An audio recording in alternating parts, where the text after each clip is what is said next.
Buenas tardes, un saludo desde Prensa Comunitaria. Estamos aquí con el gusto de tener al embajador Josué Fiallo, quien fue el representante durante un tiempo de la República Dominicana ante la Organización de Estados Americanos en Washington, D.C. Estuvo ahí, estuvo en la OEA, en todo el marco de la crisis democrática que vivió Guatemala en 2023, a partir de la primera ronda electoral eh, de presidencial de aquel año, que dejó como uno de los competidores para segunda vuelta al entonces candidato Bernardo Arévalo y a su movimiento Semilla, y que luego en segunda vuelta resultó pues el ganador de la elección popular y resultó electo para convertirse en presidente, llamado a tomar posesión en enero del 2024.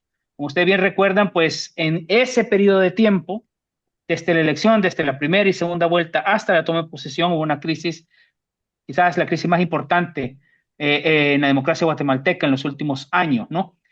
Recuerdan también que hubo muchas expresiones populares de protesta, que hubo mucha actividad en las calles, mucha actividad política en Guatemala, pero no solo en Guatemala, lo hubo también en sedes diplomáticas y del multilateralismo en todo el mundo.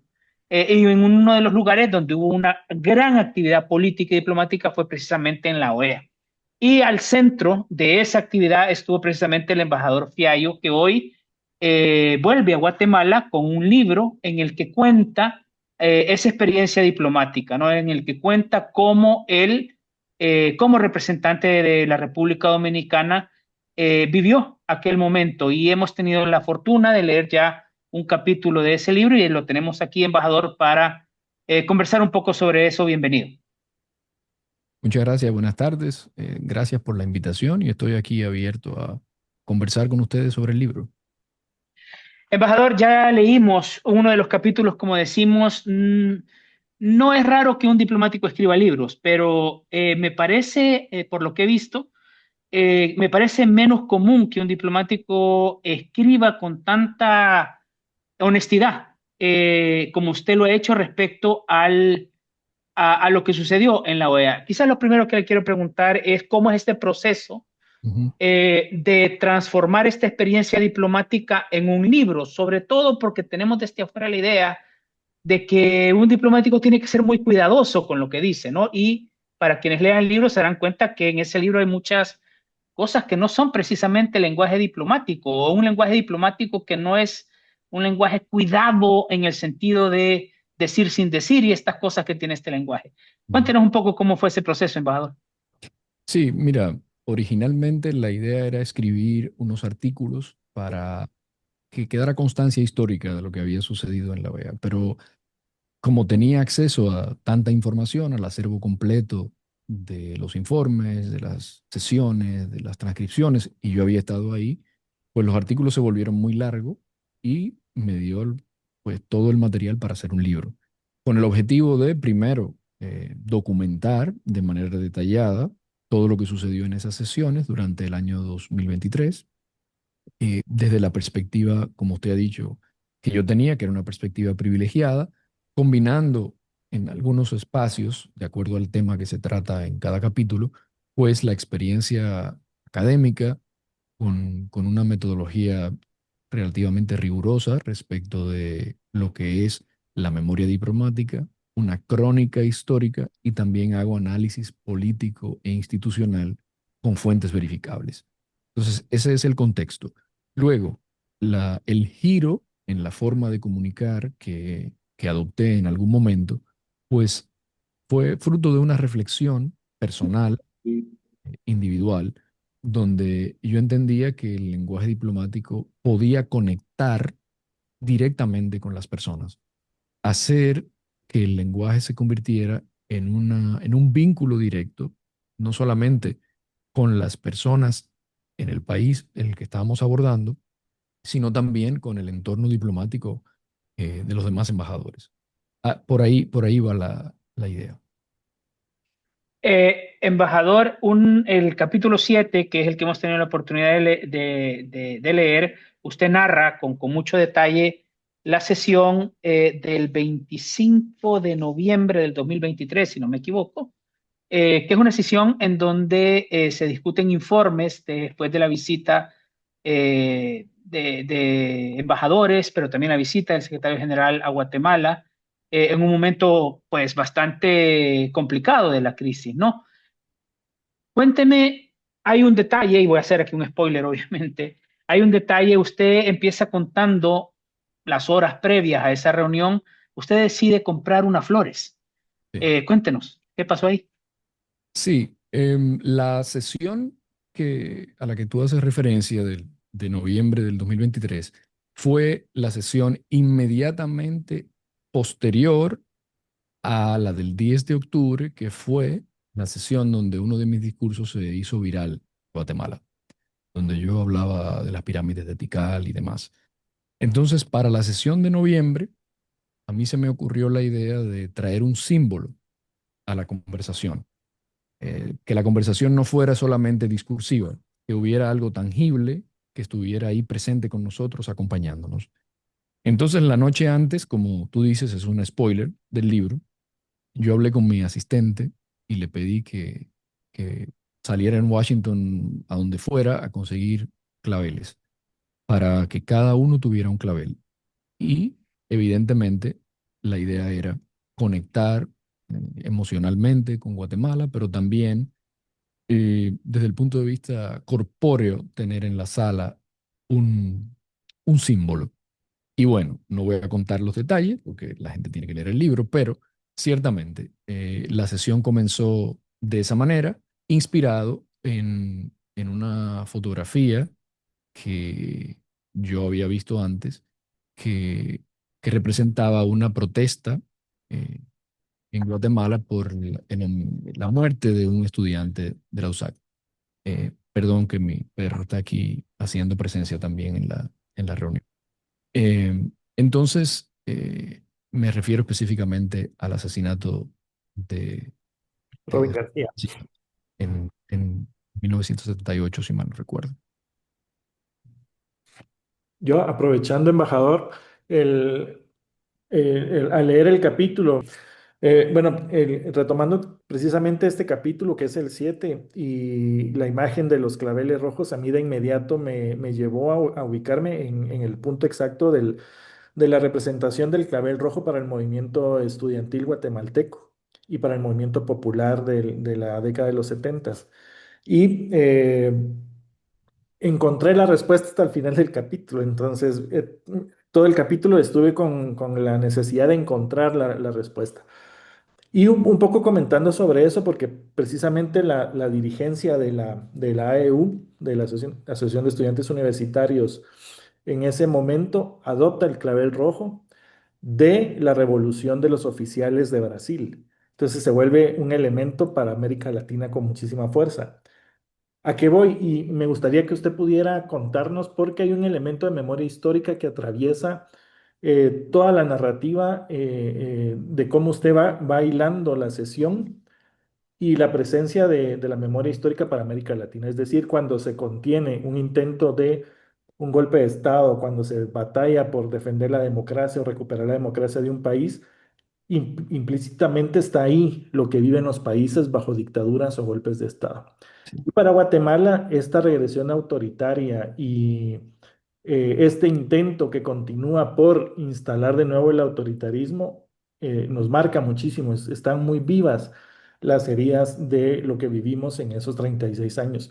¿Cómo ve usted el elemento de la memoria histórica Mm, presente para Guatemala y para América Latina?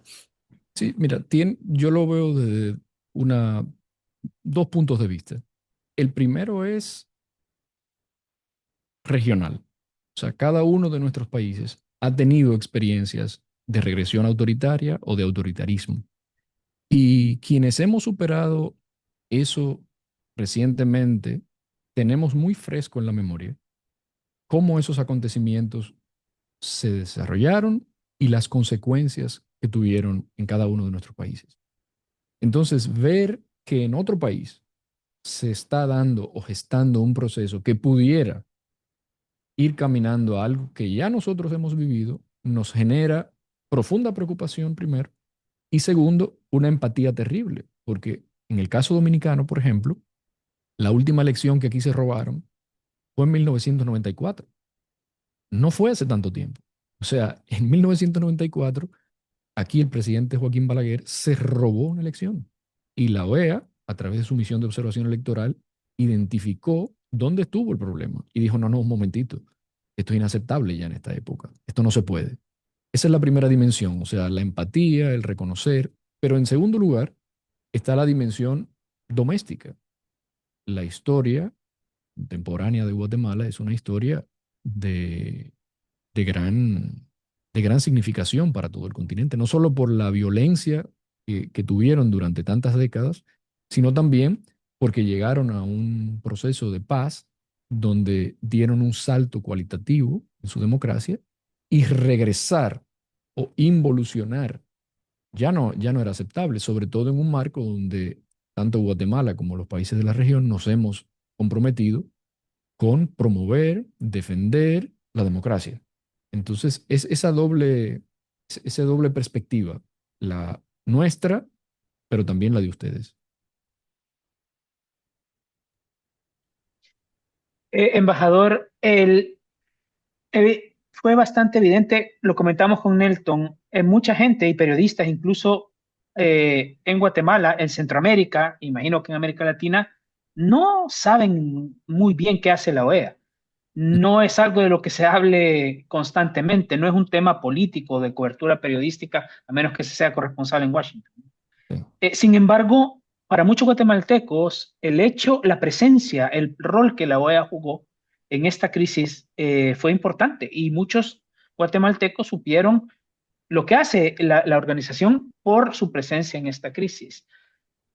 Quiero preguntarle por qué la participación de la OEA fue tan decisiva en ese momento versus otras crisis, porque crisis democráticas en América Latina hay en todo momento, como platicábamos, porque en Guatemala y en otros países, pues tal vez no ha sido tan decisiva. Y lo traslado también al ámbito personal suyo. Ujú. Veo en Sí. su solapa un pin que, si no me equivoco, son las banderas de República Dominicana y la de Guatemala, ¿no? Pero además, no solo es el pin, sino que al leer el libro Sí. se nota su conocimiento de la realidad política guatemalteca, no solo en este momento, sino desde hace un buen rato en la historia. Entonces, usted nos ha dicho fuera de cámara que tiene mucha relación personal Sí. con Guatemala, no solo como diplomático, sino también como estudioso. Sí. ¿Qué tan producto de la casualidad o de la participación personal de un embajador Ujú. hace que un país sea más o menos importante Ujú. en el multilateralismo? Mira, vamos a comenzar por la relevancia de la OEA, su rol, que me parece que es fundamental. Ciertamente, no solo en Guatemala, sino en casi todos los países de la región, la OEA parece ser como un ente fantasmagórico que es un instrumento de la política exterior de los Estados Unidos. O sea, esa es la creencia generalizada, que no está muy alejada de la realidad, porque hay suficientes situaciones en el pasado que han traumatizado a bueno, nuestros países para ver a la OEA de esa manera. República Dominicana, para comenzar, o sea, nuestro país en 1965 fue invadido militarmente por autorización de la Organización de Estados Americanos. Y contingentes de varios países vinieron aquí y, bueno, para comenzar. Pero ¿qué pasa? La OEA, como organismo multilateral regional, tiene más de 100 años de historia y ha sido instrumental en crear el sistema internacional basado en reglas que rige gran parte de las relaciones entre nuestros países. O sea, desde principios del siglo XX, en lo que anteriormente era la Unión Panamericana, que evolucionó a ser la OEA, comenzó a gestarse un proceso de integración, de conversación sobre cómo organizar la relación de nuestros países a nivel comercial, a nivel jurídico, a nivel de seguridad y a nivel de desarrollo y de derechos humanos. Entonces, durante más de 100 años, en esa organización se han desarrollado todos esos acuerdos internacionales, todos esos mecanismos de cooperación para que nuestros países tengan un diálogo fluido. Entonces, la OEA ha jugado un rol extraordinario en mantener la paz en nuestro hemisferio, en desactivar crisis o en resolver crisis. Lo que pasa es que cada país lo ve en función de la necesidad del momento. Ahora le tocó a Guatemala, a República Dominicana, le acabo de contar, en el 94 tuvimos un tema, pero no fue la última vez. La OEA jugó un rol instrumental en la crisis que tuvimos hace apenas 5 años. Aquí tuvimos elecciones en enero, febrero del año 2020, que fueron un desastre total, y la OEA intervino haciendo una auditoría para determinar qué era lo que había pasado y esclarecer por qué las elecciones municipales de nuestro país fueron un fracaso ese año. Entonces, bueno, volviendo al tema guatemalteco de ese año, ¿por qué la OEA jugó un rol estelar? La OEA estableció hace varias décadas las misiones de observación electoral, que son un mecanismo mediante el cual, con técnicos en procesos electorales, la OEA le da seguimiento al proceso de organización, ejecución y resultado de las elecciones en los países que voluntariamente se lo solicitan.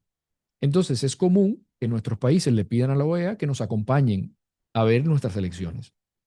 Entonces en Guatemala, en el año 2023, Guatemala formalmente, su gobierno le pidió a la OEA una misión de observación electoral. Nadie se la impuso, nadie. El gobierno guatemalteco hizo una solicitud para que la OEA acompañara el proceso electoral a través de una misión de observación. Y esa misión de observación hace un trabajo previo para ver qué ha hecho el Tribunal Supremo de Elecciones, cómo están trabajando los partidos políticos, cuál es el ambiente que existe en ese país para celebrar una elección, y va generando informes, que son informes periódicos. Se veía ya desde mediados del 2023, antes de la primera vuelta, que había algunos elementos que generaban preocupación. Y esos informes de la misión de observación del 2023 están basados también en la historia previa, porque ha habido elecciones antes que han sido observadas. Entonces hay todo un histórico de la OEA. Entonces, bueno, cuando sucedieron las elecciones, la misión de observación electoral, encabezada por el ex canciller de Paraguay, Eladio Loizaga, presentan sus informes y dicen lo que ha pasado. Entonces, la OEA, a través de un órgano oficial, que es la Secretaría para el Fortalecimiento de la Democracia, que depende de la Secretaría General, dice, miren, aquí está pasando algo, aquí hay unos actores institucionales que están atentando contra el proceso electoral, y eso es una vulneración al compromiso que tiene Guatemala. Entonces, por eso es que la OEA se involucra de manera tan directa y tiene el rol que tiene. Y en su caso personal, ¿qué tan influyente es eso? Pues que usted tenga una relación particular con Guatemala para que la participación suya y de su país haya sido tan activa que Claro. hasta, como usted dijo, se hizo viral su participación Sí. en redes sociales, ¿no? República Dominicana tiene una historia muy turbulenta en materia electoral. Entonces, para nuestro país, las misiones de observación electoral de la OEA han sido fundamentales para tanto nuestra transición en 1978 como las últimas dos crisis que les comenté en el año 2020 y en el año 1994. Entonces, República Dominicana ha sido beneficiario, entiende el valor y reconoce el rol que juegan los observadores para evitar que actores malintencionados dentro del sistema político de nuestro país manipulen o alteren la voluntad popular. Entonces es un principio no negociable para República Dominicana, el apoyo a las misiones de observación electoral de la OEA. Entonces lo que emana de las misiones de observación electoral de la OEA, para nosotros son bueno y válido. Nosotros no negociamos eso. Eso es lo primero. Por ende, nuestro gobierno inmediatamente, al ver el proceso que se estaba dando y ver los informes oficiales, dijo, no, la postura oficial del gobierno dominicano es llamar, hacer un señalamiento a que se respete la voluntad popular. Y para respetar la voluntad popular hay que dar seguimiento a estos lineamientos y prestar atención a estos factores que la misión está señalando. Luego, a título personal, yo ya me había despedido como embajador semanas después de la primera vuelta. Yo ya no tenía por qué regresar a sesiones de la OEA, pero por una situación del destino me encontré nuevamente sentado en esa silla.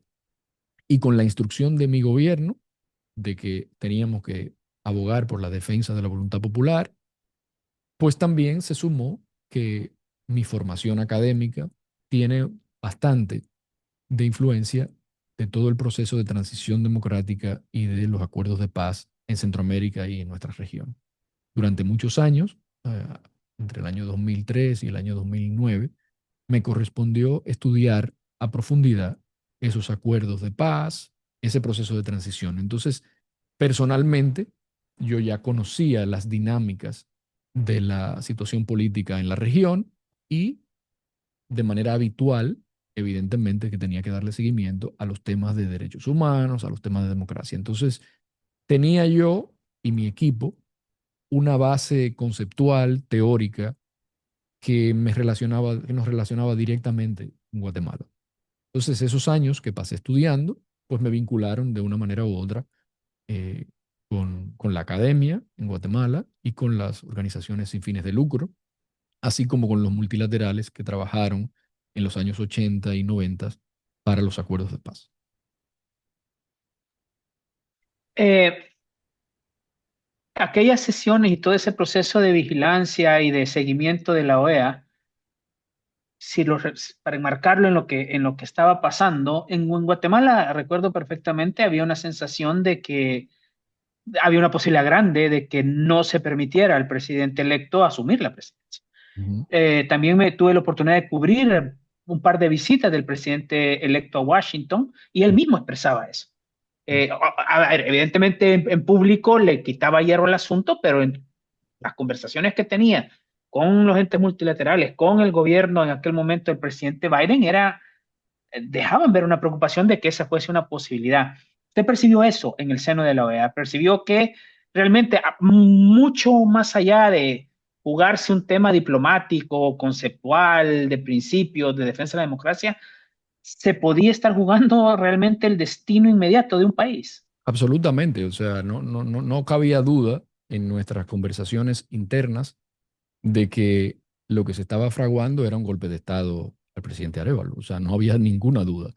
Y esa conversación se tiene a varios niveles para que comprendan cómo funciona esto, o sea, los embajadores estamos en un tercer, cuarto nivel, pero hay conversaciones a nivel de presidentes, de cancilleres, de vicecancilleres, que es vertical, pero hay una conversación horizontal entre cada uno de nosotros, entre los multilaterales, entre las agencias de derechos humanos, y nosotros teníamos reuniones periódicas con los grupos que se le conocen como los like-minded, que son los países que piensan igual sobre un tema, que se reúnen, y traíamos expertos de otros ámbitos para que nos dieran actualizaciones de lo que estaba pasando en Guatemala, a veces por vía virtual, a veces presencial en Washington, y no había duda de que si se permitía que esos actores antidemocráticos lograran descarrilar la transición presidencial en Guatemala, el efecto iba a ser que no iba a pasar mucho tiempo antes de que en otro país alguien se animara a hacer lo mismo. Y el siguiente país en línea era Panamá, que tenía elecciones en los próximos meses y que ustedes saben que había una convulsión importante por la situación del expresidente Martinelli y lo que estaba pasando. Entonces, si se permite que una cosa así suceda, da pie para que siga sucediendo en otros lugares y perdemos nuestra tradición y nuestro compromiso con la democracia representativa. Si uno revisa los discursos, y no solo por lo que usted plantea en el libro, sino pues las resoluciones de la OEA, y no solo de la OEA, sino de otros entes multilaterales, y no sé si esto es común, pero en el caso de Guatemala, en esta crisis, se menciona con nombre y apellido al Ministerio Público. Ujú. El lenguaje diplomático habla, pues usted lo ha dicho, autores antidemocráticos, pero en este caso se menciona con nombre y apellido al Ministerio Público.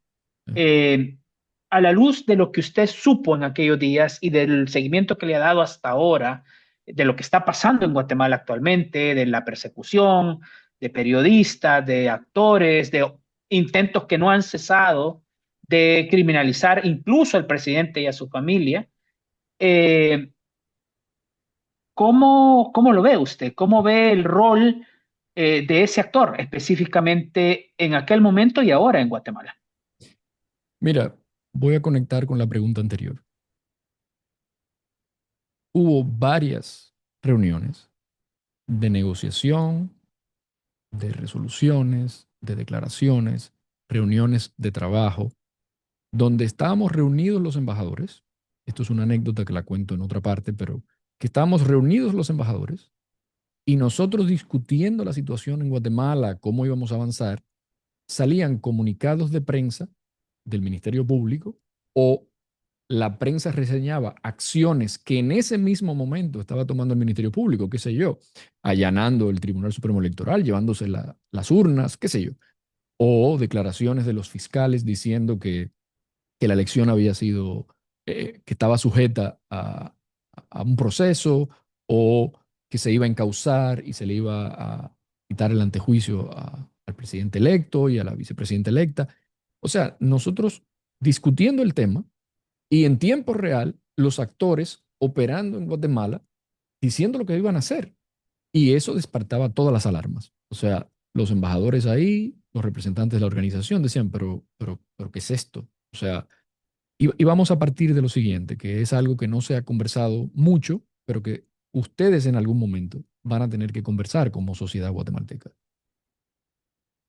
Gran parte de lo que sucede en este proceso, o de lo que sucedía en este proceso, era que se pretendía invalidar al partido político en el cual había sido llevado como candidato el presidente Arevalo, a través de una investigación que estaba asociada a las firmas que originalmente se utilizaron para constituir el partido. Ahí lo que se dio fue lo siguiente. Presuntamente, según el Ministerio Público, encontraron que algunas personas que figuraban ahí no existían porque habían fallecido o no reconocían sus firmas. Pero ¿qué pasa?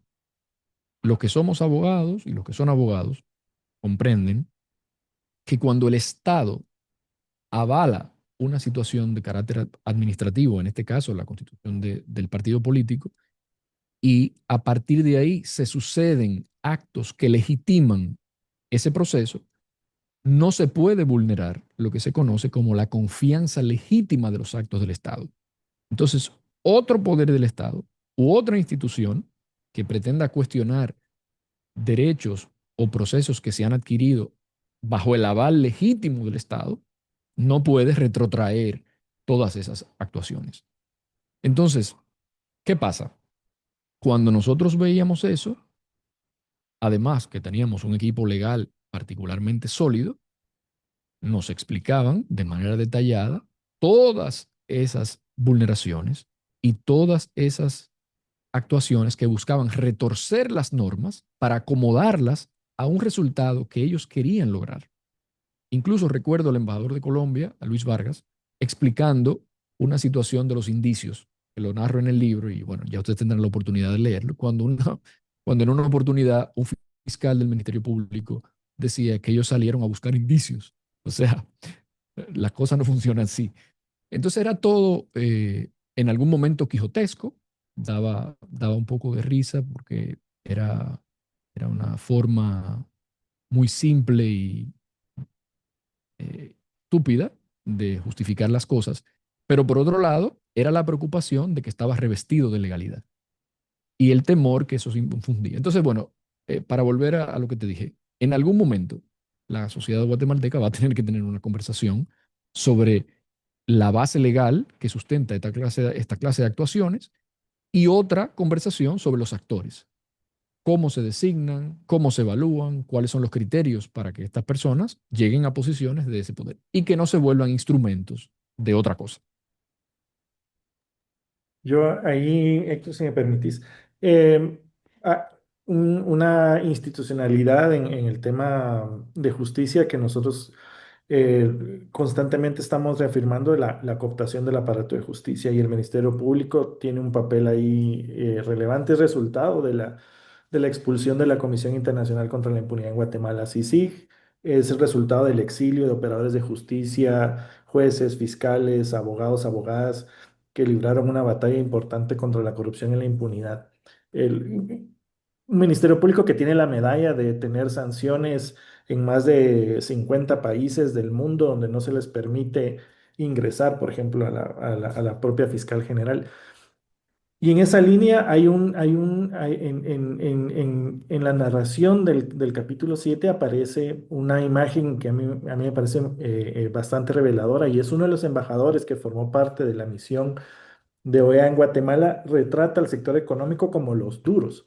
Mm, Iván Velázquez los retrataba como la élite depredadora. ujú. Eh, ¿Qué percepción tuvo la OEA en ese escenario de discusión o de diálogo con el sector empresarial o la élite empresarial en Guatemala?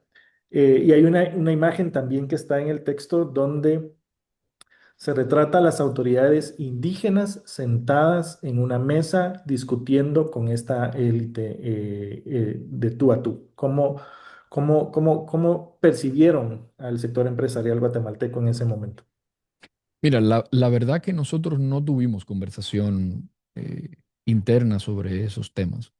O sea, la conversación en la OEA giraba en torno a respeto a los principios democráticos, respeto a la voluntad popular y la formalidad. O sea, ni siquiera había una consideración de personas, de ideologías, ni de posiciones políticas. Eh, a lo que usted se refiere son las intervenciones que cada embajador, desde la óptica y la perspectiva de su cosmovisión política por país, hacían. Porque ustedes tienen que entender, como decía al principio, que cada país ha tenido su propio trauma. Y yo creo que en el caso al que usted hace referencia es al embajador Raimundi de Argentina, que en ese momento tenían una situación muy particular con la expresidenta Cristina Fernández de Kirchner, que según la perspectiva de ellos, se había implementado un proceso de lawfare bastante marcado en su contra.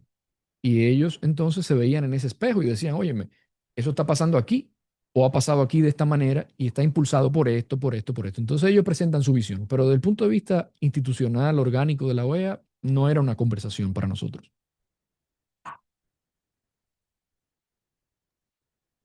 Eh, Usted mencionó un término que me parece muy actual, obviamente, que es el tema del offer, Sí. y que es uno de los actores en los que más se habla continentalmente respecto a eso, el Ministerio Público de Guatemala. Su experiencia diplomática, lo ato con una de las frases que pronunció el entonces presidente electo aquí en Washington, reunido con un tanque de pensamiento, y dijo, le preguntaron directamente si él consideraba que estaba siendo víctima de un intento de golpe de Estado, y él dijo, sí, lo que pasa es que antes era con tanques, ahora Ujú. es con abogados, ¿no? Y con lawfare. ¿Qué tan importante es esa conversación actualmente en el seno del multilateralismo? Sí. Sí, en el último capítulo del libro yo hablo sobre estos desafíos que nos impone la época actual. Bien, como decía el presidente Arevalo, y como usted refiere, estábamos acostumbrados a que los golpes de Estado suponían eh, un asalto de los grupos armados, los militares, que tenían el control el monopolio de la violencia, sobre las instituciones democráticas. Eso, digamos que a partir de los noventas, eso ya no fue tanto así. El autogolpe de Fujimori, bueno, hay casos emblemáticos, pero en las últimas décadas es cierto que la tendencia es a la instrumentalización de las instituciones o a la erosión institucional para quebrar el orden constitucional.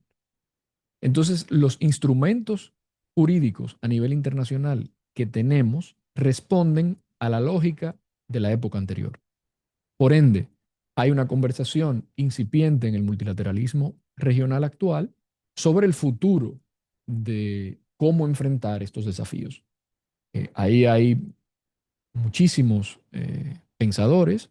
Me viene a la mente, por ejemplo, Rubén Perina, que acaba de publicar un libro sobre eso, donde se cuestiona cómo vamos a enfrentar. Porque, ¿qué pasa? Antes el golpe de Estado venía de fuera de los poderes constituidos.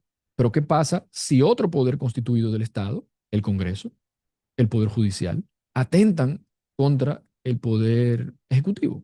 O puede ser el contrario, si el Poder Ejecutivo atenta contra el Poder Judicial.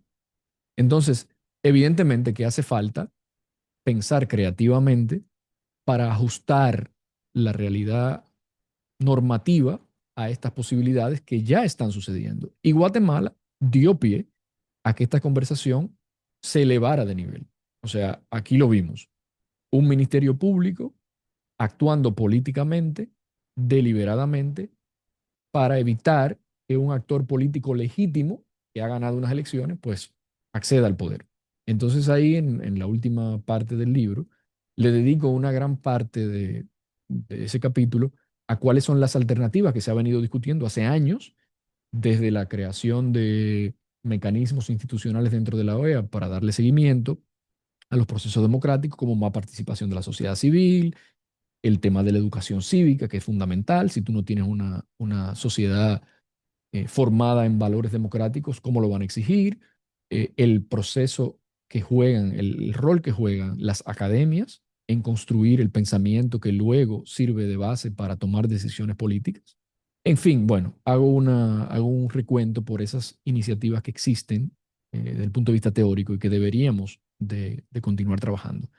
Finalmente, sobre eso, también despertó una conversación sobre la necesidad de un proceso de revisión comparada entre nuestros países.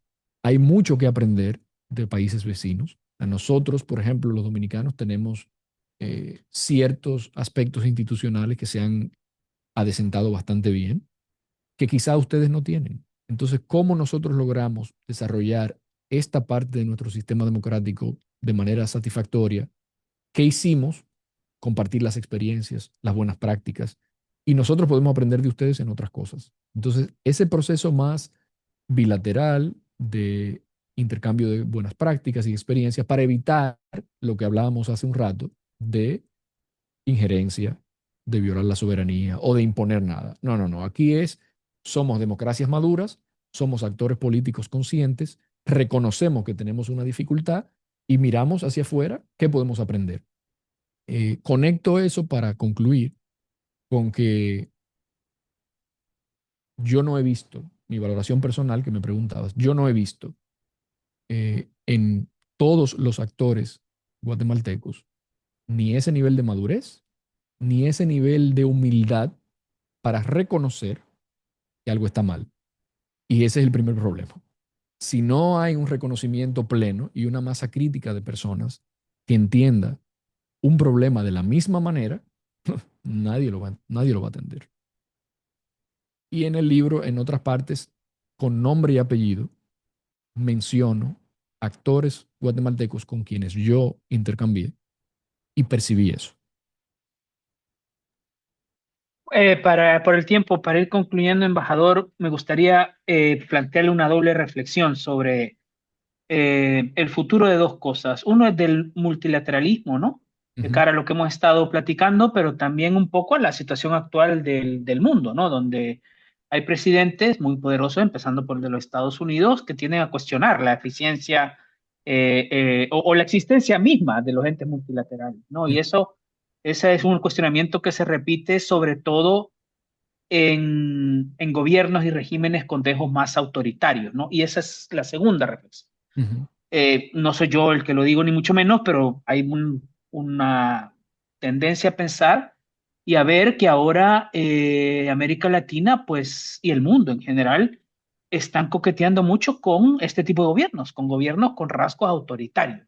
ujú, A la par de Guatemala está El Salvador, hay una discusión respecto al rasgo del gobierno de Nayib Bukele, por ejemplo, pero también lo atractivo de ese modelo. Entonces, su reflexión, uno sobre el multilateralismo en este momento ante cuestionamientos de gobiernos, presidentes muy poderosos, y una reflexión sobre el advenimiento de este tipo de regímenes que tienen rasgos autoritarios, pero en algunos casos son muy, muy populares entre sus poblaciones, ¿no?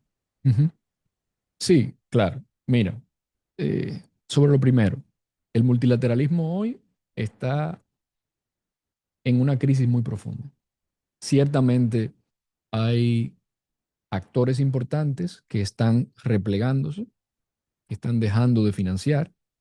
También los errores o las fallas en el pasado del multilateralismo ha opacado los logros y éxitos que ha tenido. por ende se destaca más cuando hay una situación desafortunada que los aciertos, porque muchas veces, hay que recordar, la diplomacia funciona previniendo y evitando que cosas sucedan. Entonces es muy difícil salir a enarbolar como un éxito que nosotros, a través del multilateralismo, de la diplomacia, evitamos una crisis. La gente ve la crisis o no la ve. Si no la ve, puede asumir que simplemente no había condiciones para que se dieran. Entonces, eh, conectando con Guatemala, creo que el valor del multilateralismo, no hay una crisis reciente que lo ejemplifique mejor que Guatemala.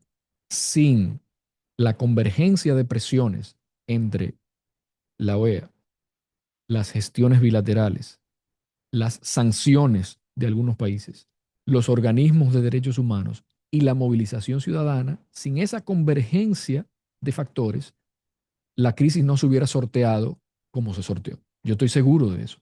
Algo hubiera pasado en el camino que hubiéramos tenido un resultado menos satisfactorio que el que tenemos.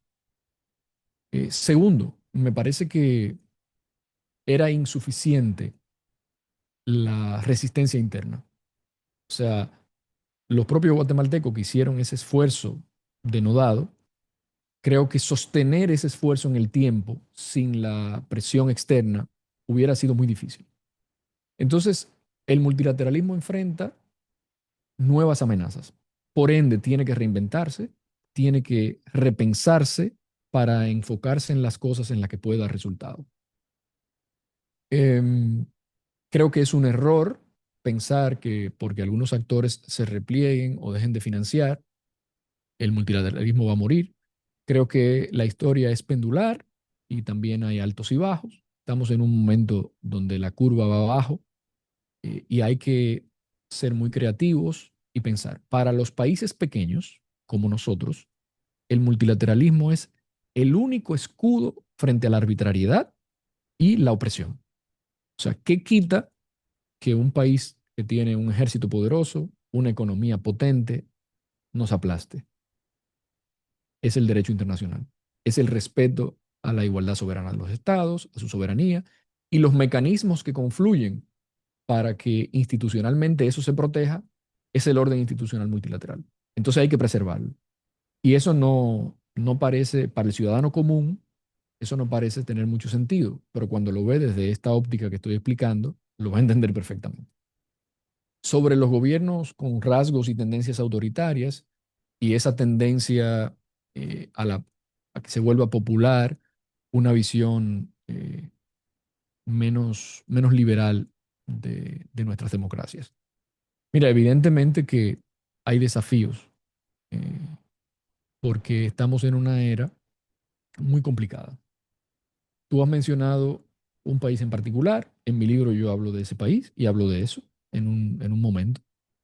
Pero también hablo de otros países que tienen situaciones similares en nuestra región. Me parece que la mejor forma de avanzar en la democratización y la consolidación de la democracia es más democracia, más participación, más mecanismos de consensos.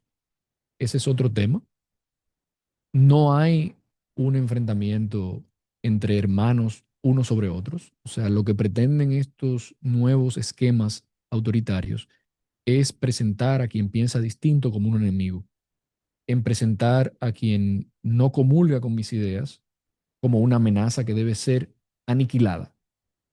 Esa no es la forma de avanzar. La forma de avanzar es a través de la construcción de consensos, de que somos seres humanos, de que compartimos aspiraciones y desafíos, y que hay algunos desafíos que solos no vamos a poder resolver nunca y que tenemos que ponernos de acuerdo. Entonces, aunque tú pienses distinto y yo piense distinto, tenemos que llegar a un máximo común denominador que nos permita llegar a consensos para avanzar, porque si no, no vamos a poder aniquilar a todos los que piensan distinto y vamos a estar en una constante lucha unos con otros y nos olvidamos de los objetivos principales. ¿Cuál es el principal objetivo de desarrollo de nuestra región? Bueno, cada país tiene su desafío, pero en principio la gran desigualdad existente, cómo abordamos la desigualdad, En el caso de Guatemala, ustedes tienen sus propios desafíos, tienen el analfabetismo, tienen muchísimas cosas, y República Dominicana tiene los suyos. Entonces, la solución no es involucionar desde el punto de vista de la representación, sino ampliarnos hacia esquemas eh, de mayor consenso. Eso es extremadamente difícil porque requiere un esfuerzo de ceder, requiere un esfuerzo humilde de reconocer que el otro puede tener válidas aspiraciones también, que el otro puede tener válidas preocupaciones, aunque no coincidan con las mías. Entonces, esa es mi reflexión sobre esta tendencia a fácilmente tratar de recurrir a fórmulas autoritarias. Nelton, no sé si tienes para ti cerrando. Sí, bueno, yo creo que no está cerrado por completo el seguimiento que usted le da a Guatemala y a la situación en Guatemala.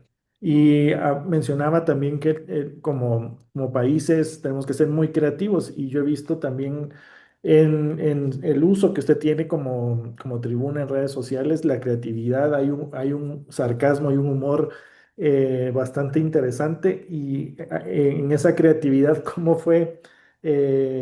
Su incursión en la inteligencia artificial. Sin Sí. entrar en detalles, es algo de lo que me llama muchísimo la atención y a los guatemaltecos les llama muchísimo la atención.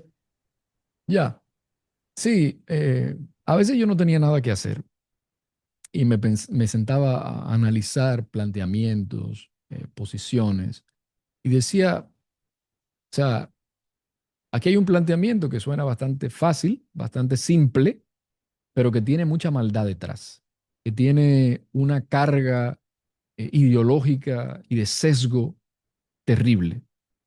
Entonces voy a tratar de hacer algo distinto, eh, que ridiculice un poco esas cosas, que los deje en evidencia de, de- de su precaria base moral, de su precaria eh, capacidad técnica y de formación. Y entonces a veces me entretenía con eso. Y ahora con estas herramientas que existen es relativamente fácil si tú sabes qué pedirle. Entonces, bueno, yo no dibujo ni soy pintor, pero me entretengo con la fotografía y sé algunos conceptos, entonces puedo dar algún prompt más o menos gracioso.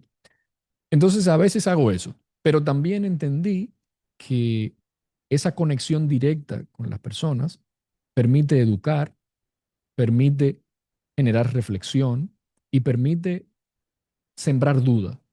Yo creo que lo más importante a veces es sembrar la duda. Mira, esto suena muy lógico, suena muy racional, pero detrás de eso hay algo más. Y voy a referirme específicamente a algo muy puntual ahora. Y es, por ejemplo, actores del sector justicia que pretenden erigirse en diques morales de la sociedad. Eso es una barbaridad absoluta. El rol de la justicia es impartir justicia de manera imparcial. De manera imparcial supone que usted no comulga ni beneficia a ningún grupo, piense como piense. Por ende, si usted de antemano se posiciona como que usted está en un campo moral, usted está inmediatamente diciendo que usted adversa a los demás. Y eso lo pone en un plano de no imparcialidad. Y eso que ustedes están viviendo es yo iba a decir una palabra dominicana, es una vaina. Es una barbaridad absoluta. Y tienen que rebelarse contra eso. Tienen que hacerle frente a eso. Y tienen que señalarle a esos actores, primero que eso es una violación a las normas, me imagino que a su constitución, porque no puede ser que un actor de justicia tome posición ideológica sobre ningún tema. Aquí nadie está para defender ningún valor espiritual.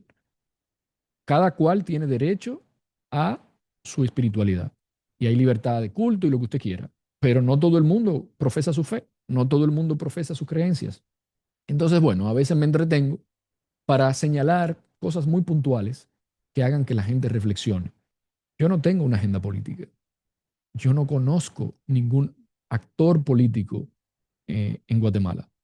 Yo he hablado con el presidente Arévalo 2 veces en mi vida. No conozco a ningún ministro de su gobierno. No conozco a ningún diputado, a ningún senador.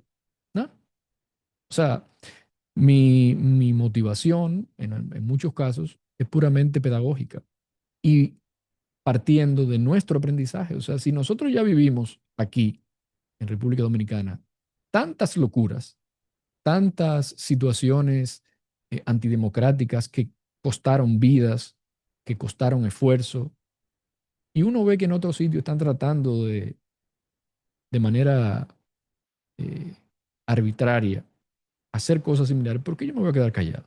¿Por qué? No, o sea, y eso viene de antes, o sea, desde la dictadura y demás. Hace falta reconocer el pasado, entender el pasado, hacer empatía con eso para que no se repita en el futuro. Y esas tendencias ideologizadas están tratando de borrar la historia, de reescribir la historia. Y no se dan cuenta que en el camino se están borrando a sí mismos porque los próximos son ellos. Hoy lo hacen ellos, mañana se lo van a hacer a ellos. Entonces no puede ser, no puede ser. Bueno, embajador, muchísimas gracias por el tiempo. Entendemos que estará pronto en Guatemala presentando este libro, ¿no? Tal vez para quienes nos ven y escuchan, si nos puede dar los detalles de eso. Sí, voy a estar el día 5 de julio en la Feria Internacional del Libro de Guatemala, en la Sala Miguel Ángel Asturias, a las 6 de la tarde, en la presentación del libro, donde voy a tener una conversación con el presidente Arévalo a grandes rasgos sobre el libro. Y luego el día domingo 6 a las 11 de la mañana estaré en los stands de la editorial FIG para hacer la firma de los libros a quienes deseen acompañarme. Entonces la idea es compartir unas reflexiones el día sábado y el día domingo, bueno, pues compartir ya a nivel personal y firmar algunos libros.